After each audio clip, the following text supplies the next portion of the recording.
Right now, Ann Coulter, one of our weekly guests that we love talking to, of course, columnist, New York Times bestselling author, the latest, Resistance is Futile, How the Trump-Hating Left Lost Its Collective Mind. Hello, Ann. How are you? Hello, Larry O'Connor. Do you have a name for the squad? What do you want to call them? Well, I'm annoyed that Trump capitulated to the media's characterization of what he said, which is that he was referring to these specific 4 women. Right. I mean, that kind of set him up to look like an idiot since, I don't know what her first name is. I've never even heard of her. I'm quite sure Donald Trump hasn't heard of her. That's Presley, the one who... Ayanna Presley? Yeah, the one who says that you got to be queer enough for her and black enough for her and all that thing. Yes, but the point he was making was a perfectly legitimate point, in my opinion. I think Americans do get a little tired of people who come here from horrible countries. And they repay America's generosity by, walking off the boat and denouncing us for toxic masculinity and white supremacy and white privilege and racism, KKK. Well, okay, Presley is descended from American slaves. Yeah, that would make Trump look like an idiot. Unfortunately for the media, he didn't identify Presley. There are, I'm sorry, I'm counting second generation Rashida Tlaib. Right. Because second generation, she fits everything else. Palestinian, comes here. I mean, she had a good vote on that. On a few things, probably for the wrong reasons.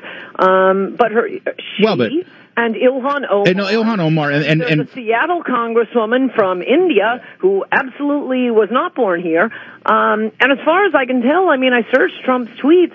He described progressive Democratic congresswomen who come here from corrupt,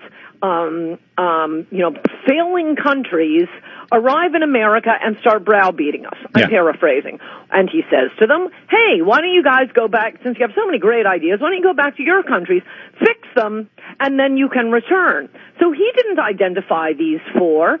It was the media identifying them as the 4, and he just capitulated to that characterization the next day. The next day, he spent most of his time talking about Ilhan Omar, and specific to her, I think that it's an unassailable fact that she, was welcomed through the generosity and good graces, and frankly, I think not necessarily the best judgment of our country to let Somalian refugees come in here without much vetting at all. You now look at Minneapolis-St. Paul, it's got one of the highest percentages of anti-American and American-hating sentiment of anywhere in the country. That's what she represents. Well, and also just regular crime. It's gone through the roof, welfare abuse, unemployment. It's all in Adios America. No, the point I couldn't agree with more.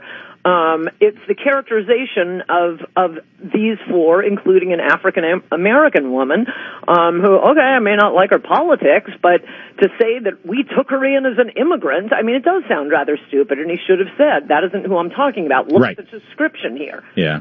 I want to move you to your column as well, your latest one. It's always great, but I love talking to you on the day that it comes out. This is a good one. Yeah, it is, because, honestly, so many of us do our best to identify the media and their lies and what they do and how a lie in the media becomes this accepted narrative that everyone repeats. But you're better than pretty much anyone in identifying these, and I love this one having to do with these people. He was in jail for a minor drug crime. You hear it all the time. Nonviolent, first offense. Yes. So tell us about this case here that you saw on NBC.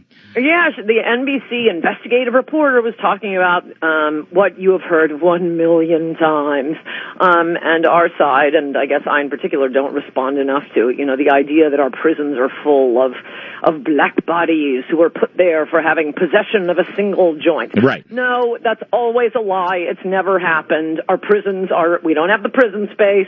Nobody's in prison for the possession of a single joint. So this is how this guy, William Underwood, was being portrayed by, I forget what her name is, something Caldwell, on the KCDC show on MSNBC, and interviews with Cory Booker, who says he'd release him. Yes, hell yes, I'd give him clemency. Interviews with William Underwood's daughter, Ebony, about what a great father he's been, but nothing about the crime, which always makes my antenna go up, other than, it was a non-violent, drug-related something or other. I don't really know the details. I'm just trying to release him onto the public, viewers. So I go on Nexus and in 60 seconds get the stories. He was the head of violent, bloody heroin empire, international heroin empire that terrorized Harlem throughout the 80s. The prosecution, the federal prosecution, for a continuing criminal enterprise. Generally, that is life in prison without possibility of parole. I mean, that's probably what El Chapo was getting today. Right. Are we going to call what El Chapo did? In 10 years, they'll be saying, it was a nonviolent first offense. Right. No, he's running a drug cartel. That's what William Underwood was doing, according to articles from Newsday and even the New York Times.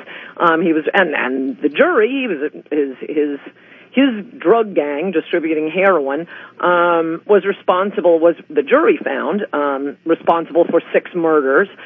Police think it was more like dozens of murders in Harlem. Boy, you want to talk about black bodies, both from the heroin and from the slayings. But here you have NBC just presenting this case. Oh, he's a good father and a prison mentor. And Cory Booker, which really is frightening. I hope he does not know the true facts of the case of William Underwood. Otherwise, he is a complete raving lunatic.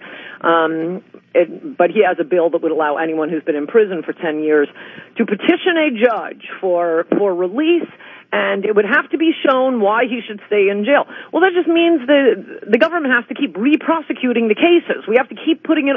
No, there's a reason this guy was put in prison for life without possibility of parole. Oh, and among the people his gang was killing were witnesses against him. Well, wait a minute. Since when is that a compelling part of a criminal prosecution, Ann Coulter? God, didn't you go to law school?